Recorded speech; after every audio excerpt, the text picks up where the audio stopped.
Waba warigeze kubwira abantu ibintu runaka nyuma yaho ukicuza impamvu wabibabwiye, cyangwa se ugasangiza abantu amateka y'ubuzima bwawe, ibyakubayeho, ibibazo wahuye nabyo, nyuma y'igihe runaka cyaba kirekire cyangwa se kigufi, bakabyifashisha nk'intwaro yo kukurwanya cyangwa se kugusubiza hasi, maze ukigaya cyane ugasanga warakoze ikosa rikomeye cyane ryo kubwira abantu ibyo utagomba kubabwira. Nk'ibisanzwe, iyi ni Hope Restoration Rwanda, tubahaye ikaze aho tugiye kurebera hamwe ibintu bitandatu utagomba kubwira abantu, ugomba kugira ibanga, bikaba ari ibanga ryawe ku giti cyawe, ku buryo uramutse urimenye uba ushyize ubuzima bwawe mu kaga. Tubahaye ikaze nanone, ariko nanone tubibutsa ko mugomba gukora subscribe ndetse mugakanda no kuri like kugira ngo ubutumwa buri muri iyi video bubashe kugera ku bandi bantu benshi batandukanye. Ikintu cya mbere ugomba kugira ibanga, ntukibwire ubonetse wese, yaba umuvandimwe cyangwa inshuti, ni inzozi n'intego byawe. Inzozi n'imipango yawe by'ahazaza ugomba kubigira ibanga ryawe ku giti cyawe, ukabyimenyera, kuko iyo ubisangije abantu baba inshuti zawe cyangwa se abavandimwe, bakugirira ishyari maze bagatangira kukurwanya kugira ngo izo nzozi zawe utazazigeraho. Aha twatanga urugero rw'inkuru ivugwa cyane muri Bibiliya ya Yozefu n'abavandimwe be. Ubwo Imana yahishuriraga Yozefu mu nzozi ko azaba umuntu ukomeye, Yozefu yabisangije abavandimwe be bene se. Bakimara kumva ko azaba umuntu ukomeye, bamugiriye ishyari maze bigira inama yo kumwica kugira ngo izo nzozi ze atazazigeraho, akaba umuntu ukomeye, maze bagahinduka abagaragu be. Nubwo Imana yarinze Yozefu iyo migambi mibishya y'abavandimwe be bashakaga kumwica, ntitwakwirengagiza ko Yozefu yari yakoze ikosa rikomeye cyane ryagombaga gushyira ubuzima bwe mu kaga, bikarangira n'izo nzozi ze atazigezeho.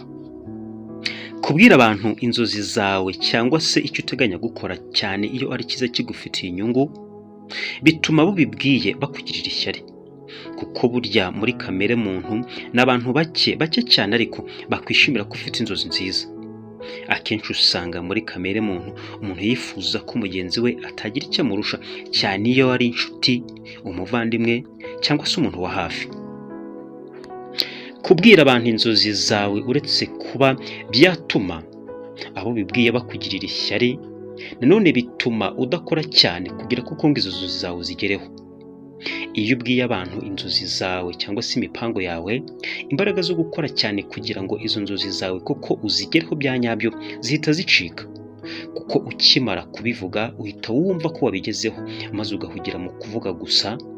Niyo mpamvu uzasanga kenshi abantu bagira amagambo menshi birirwa bigamba, ibikorwa byabo ari hafi ya ntabyo. Iyo ukomeje kugenda ubwira abantu inzozi zawe, imishinga yawe, igihe kiragera ugatangira kuba muri za nzozi zawe kandi utarazigeraho. Ibi rero bituma udakora cyane kugira ngo uzigereho koko bya nyabyo, maze bikarangira uzigezeho mu magambo no mu bitekerezo gusa. Ikintu cya kabiri ugomba kugira ibanga ryawe ku giti cyawe ni ibibazo byo mu muryango. Ibibazo byo mu muryango ugomba kubyimenyera wowe n'umuryango wawe gusa. Iyo ubwiye abantu ibibazo umuryango wawe ufite, ni nk'aho ubabwiye aho intege nke z'umuryango wawe ziri, ku buryo byaborohera kuwinjirira bakawusenya ndetse nawe batagusize. Akenshi tubwira abantu ibibazo byo mu miryango yacu twiteze ko bari budufashe kubishakira umuti, ariko nyamara kenshi siko bigenda, ahubwo bya bibazo by'imiryango yacu twashyize hanze babyifashisha badusenyera imiryango, nanone bakabyifashisha nk'intwaro yo kuduca intege ndetse no kudukandamiza. Urugero, uramutse ugiye gushaka akazi ahantu, maze mu rwego rwo kugira ngo umukoresha wawe aguha ako kazi, ukamutera imbabazi umubwira ko umuryango wawe ufite ikibazo cy'ubukene bukabije cyane, bityo ako kazi akaba ari gutezeho amaramuko, byashoboka rwose ko ako kazi yakaguha, ariko nanone ako kazi ashobora kukifashisha nk'intwaro yo kugukinagaza, akakugira umucakara we, kuko aba yamaze kumenya neza ibibazo by'ubukene umuryango wawe ufite. Mu by'ukuri rero, kugira uwo ubwira ibibazo by'umuryango wawe si bibi, icy'ingenzi ni ukumenya ubunyangamugayo n'ubupfura bw'uwo ubibwira. Igihe nta muntu wo kwizera ubona wasangiza ibibazo by'umuryango wawe, bibwira Imana, kuko ariyo yonyine ishobora kukubikira ibanga kandi ikagira n'ikikora ku bibazo by'umuryango wawe. Ikintu cya gatatu ugomba kugira ibanga ntugire ugihingukiriza, n'ubuzima bwawe bwite. private life.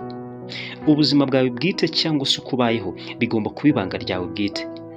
Iyo ugira ibanga ry'ubuzima bwawe bwite, uko ubayeho, uko ukora ibintu byawe, ibi bihangayikisha abanzi bawe bikabatera ubwoba, kandi ntibashobora no kukwinjirira kuko imiryango yose bakanyuzemo uba warayifunze. Kugira ubuzima bwawe bwite ibanga bituma umenya kwifatira imyanzuro ntakuka, kandi bikanaguha imbaraga zo kwirengera ingaruka zose zava mu myanzuro wafashe. Ubuzima bwawe bwite nizo mbaraga zawe. Bityo rero iyo ubusangije buri wese, uba ushyize ku karubanda isoko uvamo imbaraga zikugira uwo uriwe. Nawe ibaze kwifata ukabwira rubanda uti izi mbaraga zanjye nzikesha umusatsi wanjye, uba wogoshe, naba nk'abandi bose. Ibi byavuzwe na Samusoni ubwo yashyiraga hanze ibanga ry'ubuzima bwe bwite bw'aho yakuraga imbaraga. Abanzi be bakimara kumenya ko imbaraga ze zavaga mu musatsi, baramufashe, baramwogosha, baramuboha, bamwisha urw'agashinyaguro kuko nta mbaraga yari agifite. Ibanga ry'imbaraga ze yari yamaze kurishyira hanze. Iyo wiberaho ubuzima bwawe bwite, biguha amahoro kandi ukanyurwa n'uwo uriwe, kuko ntubona umwanya wo kwigereranya ubuzima bwawe n'ubw'abandi. Ahubwo ushyira imbaraga mu byawe, ugakora, ukikomereza, ugatera imbere. Ikintu cya kane ugomba kugira ibanga ryawe bwite ntugire uwo ukibwira, ni ubutunzi bwawe, amafaranga. Iyo ubwiye abantu ingano y'amafaranga utunze, ako kanya igitekerezo kibazamo ni icyo gushakisha uburyo bwaba bwiza cyangwa se bubi bayagukuraho. Abantu ikibafitiye umumaro si ukumenya ingano y'amafaranga utunze, ahubwo ikibafitiye umumaro ni icyo ayo mafaranga yawe utunze abamariye. Niyo mpamvu iyo uyaberetse kandi ntacyo ari bubamarire, bashobora no kukwambura ubuzima kugira ngo ayo mafaranga yawe bayatunge, kuko baba bakeneye ni benshi cyane. Ikintu cya gatanu ugomba kugira ibanga, ntugire uwo ubihingukiriza na rimwe, ni uko ubuzima bwawe buhagaze. Si byiza gutangariza uwo ari we wese ibibazo by'uburwayi uhangana nabyo mu buzima bwawe bwa buri munsi, kuko bashobora kubyifashisha nk'intwaro yo kukurwanya.